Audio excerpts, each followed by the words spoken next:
हूं आपके साथ आलोक। सबसे पहले बात राजनीतिक सरगर्मियों की।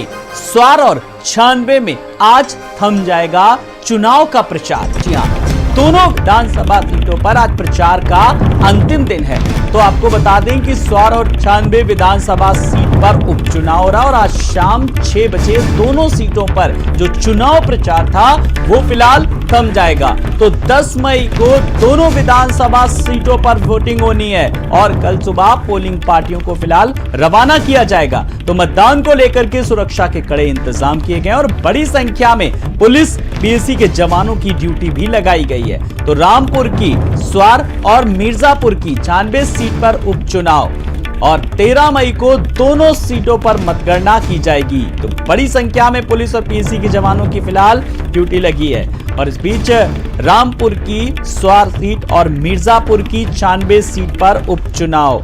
तो 13 मई को दोनों सीटों पर की जाएगी मतगणना। तो कई जगह पर अब इमोशनली फैक्टर भी काम आ रहा है और प्रत्याशी हर तरीके से किस तरीके से जो मतदाताओं को अपने पाले में लाने के लिए लगातार कोशिश कर रहे हैं। लेकिन अगर समाजवादी पार्टी की किस तरीके से बात करें तो जो प्रत्याशी उतारा है और गैर मुस्लिम 21 सालों बाद, तो ये भी अपने आप में किस तरीके से, क्योंकि अब एक आखिरी एक कोशिश कही जा सकती है किस तरीके से रामपुर से अगर समाजवादी पार्टी के लिए एमएलए राहुल कोल के निधन से खाली हुई थी 96 की सीट, तो स्वार और 96 में आज थम जाएगा चुनाव प्रचार। तो 13 मई को दोनों सीटों पर की जाएगी फिलहाल मतगणना।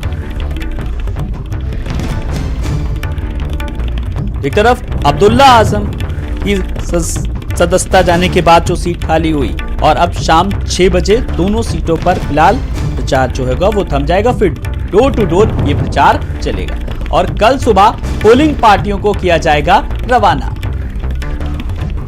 तो मतदान को लेकर के सुरक्षा के कड़े इंतजाम किए गए हैं और इस बीच जो प्रचार अभियान है वो लगातार जारी है।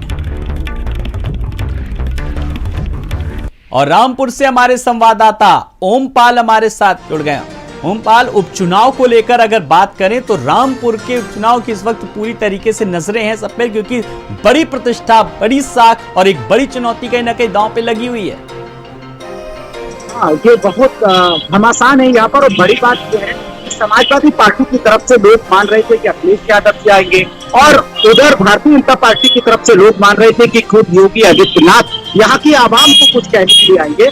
लेकिन आज ये भ्रम लग गया कि जो बड़े स्टार प्रचारक हैं पार्टी के, जो मुखिया हैं, वो तो फिलहाल नहीं आए।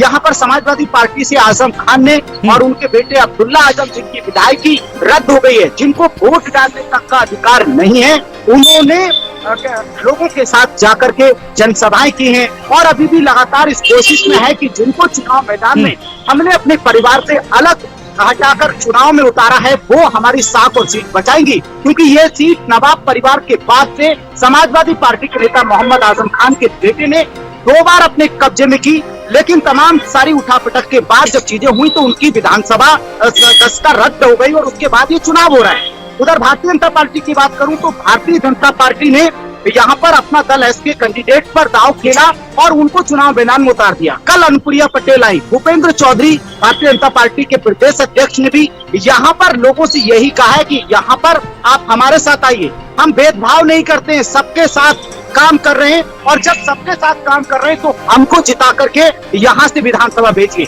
तो रामपुर में घमासान मचा हुआ है और घमासान इसी बात का है कि यहाँ पर आजम खान सीट और साख यहाँ की जो अनुराधा चौहान है वो बचाएंगी या फिर भारतीय जनता पार्टी ने जिस पर दाव खेलकर सफीक अंसारी को चुनाव मैदान में उतारा है वो जीतकर विधानसभा जाएंगे। फिलहाल प्रचार अभियान लगातार जारी है। ओमपाल, मैं आपके पास आऊंगा और इस बीच मिर्जापुर की 96 सीट पर किस तरीके के समीकरण, विनीत से बात करेंगे। विनीत, प्रचार प्रसार खूब हो रहा है, प्रत्याशियों की प्रतिष्ठा भी कहीं ना कहीं साख पर लगी है, अभी क्या माहौल है, क्या तस्वीर नजर आ रही है? बिल्कुल आलोक, देखिए अब से कुछ ही देर में सीएम योगी आदित्यनाथ यहाँ पर पहुंचेंगे। 96 विधानसभा सीट से जो अपना दल यश के जो प्रत्याशी हैं रिंकी कोल, उनके लिए जनसभा को संबोधित करेंगे और उनके लिए वोट मांगेंगे। आपको बता दें कि जिस प्रकार से राहुल प्रकाश कोल का जिस प्रकार से निधन हो गया था, उसके बाद जो सीट खाली हुई थी उस पर उपचुनाव होने हैं, जिसको लेकर के समाजवादी पार्टी की तरफ से जो प्रत्याशी हैं उनको लेकर के भी लगातार जो समाजवादी पार्टी है वो भी दम भर रही है। समाजवादी पार्टी की तरफ से जो प्रत्याशी हैं कीर्ति कोल, वो भी लगातार जो है प्रचार प्रसार में जुटी हुई है। अभी पिछले दिनों जो प्रदेश अध्यक्ष नरेश उत्तम जी आए थे वो प्रचार किए थे।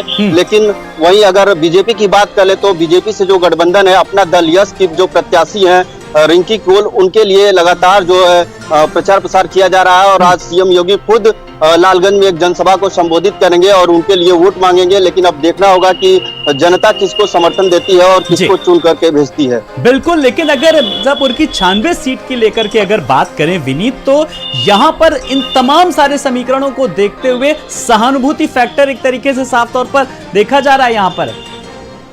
बिल्कुल, जिस प्रकार से जो अपना दल यश के जो विधायक थे राहुल प्रकाश कोल, जिस प्रकार से उनकी बीमारी की वजह से निधन हो गया था, उसको लेकर के कहीं न कहीं सिंपैथी तो जरूर मिल रही है। लेकिन वहीं समाजवादी पार्टी से जो कीर्ति कोल है, उनके ऊपर समाजवादी पार्टी एक बार फिर से भरोसा जताया है और उनको प्रत्याशी बनाया है। पिछले बार जो राहुल प्रकाश कोल थे वो लगभग 50,000 वोट से 96 विधानसभा सीट में जीते थे और इस बार उनकी पत्नी मैदान में है, तो कहीं न कहीं सिंपैथी तो जरूर मिल रही है। और यही वजह है कि सीएम योगी आदित्यनाथ खुद आज जनसभा के लिए मिर्जापुर पहुंच रहे हैं और उनके लिए जनता से समर्थन मांगेंगे, वोट मांगेंगे। लेकिन अब देखना होगा कि जनता एक बार ओमपाल के पास फिर रुख करते हैं। स्वार सीट पर किस तरीके का माहौल है, पाल आपसे जानना चाहेंगे जो राजनीतिक समीकरणों के बीच है, आप चूंकि ग्राउंड जीरो पे रहते हैं, फील्ड में रहते हैं, वहां पर लोगों से बात करते रहते हैं, लोगों के बीच किस तरीके का वहां पर माहौल है?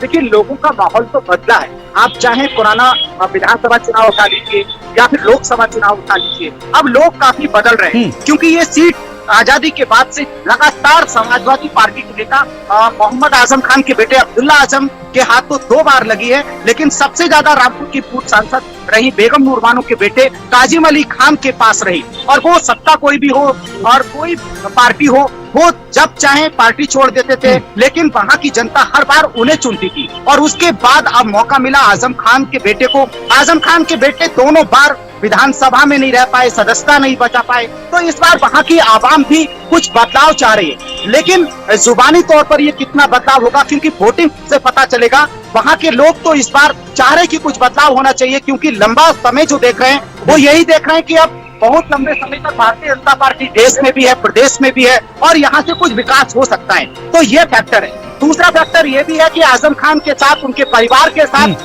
जो चीजें पिछले दिनों हुई हैं यूपी में सत्ता परिवर्तन के बाद, जिसकी वजह से उनके बेटे की विधायकी गई, उनकी खुद की विधायकी गई, वोट डालने का अधिकार गया, तो इन सब चीजों में सिंपैथी वोट क्या आजम खान बटोर पाएंगे? बिल्कुल, बदलाव की बयार या सिंपैथी वोट, इस पर भी नजर रहेगी। बहुत बहुत शुक्रिया ओमपाल इस तमाम सारी जानकारी के लिए और विनीता आपका भी बहुत बहुत शुक्रिया। खबरों में आगे बढ़ेंगे। सुल्तान